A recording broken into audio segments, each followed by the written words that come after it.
Consolation is that experience of being comforted in a time of sadness or discouragement. It can come through a presence of a friend, a kind word, a helping hand, or even in silence, simply knowing that someone is with us in our pain. Consolation is the light that gently enters the room of our suffering and reminds us that we are not alone. And this is precisely what the liturgy of the Word offers us today, a message of consolation and peace. In our first reading from the Acts of the Apostles, we hear about the incredible perseverance of St. Paul.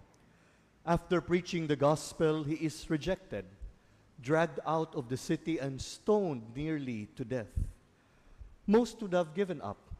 Most would have said, "I have done my part," and walked away. But not Paul.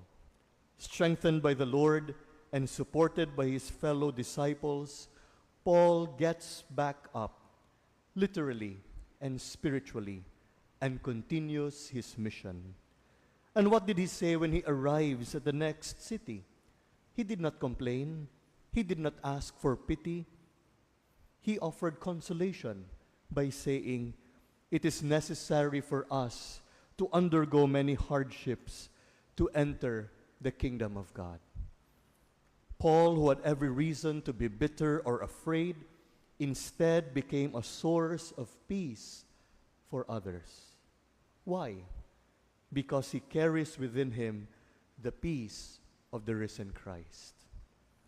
In today's gospel, Jesus, preparing his disciples for his suffering and death, says to them, "Peace I leave with you, my peace I give to you.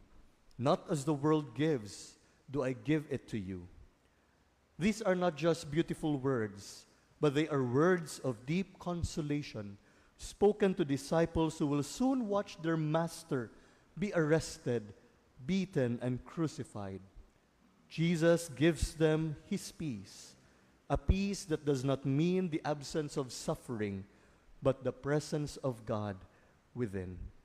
A peace that the world cannot offer because it is not something external, it is internal, something within. It is a peace that lives in the heart of someone who is reconciled with God. St. John Bosco reminded the young people by saying, "If you want peace, you must first rid your heart of the devil."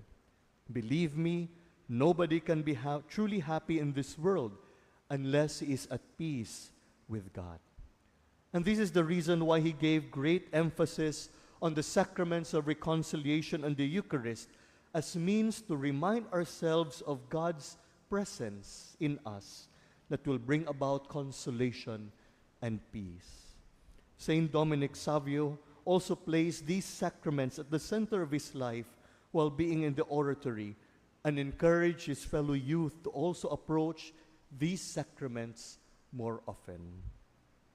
Brothers and sisters, we carry burdens, worries about our families, our work, our health, our future. We experience disappointments, rejections, and sometimes even a kind of stoning by the world around us.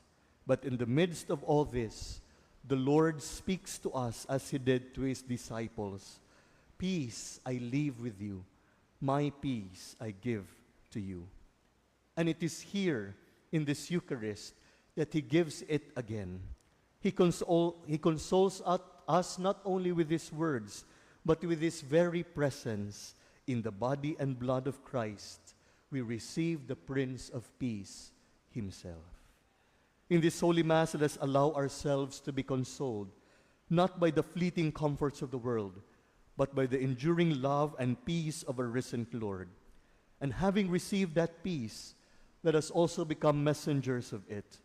Like St. Paul, let us carry it with us, even into difficult places, and speak it into the hearts of those who need it most.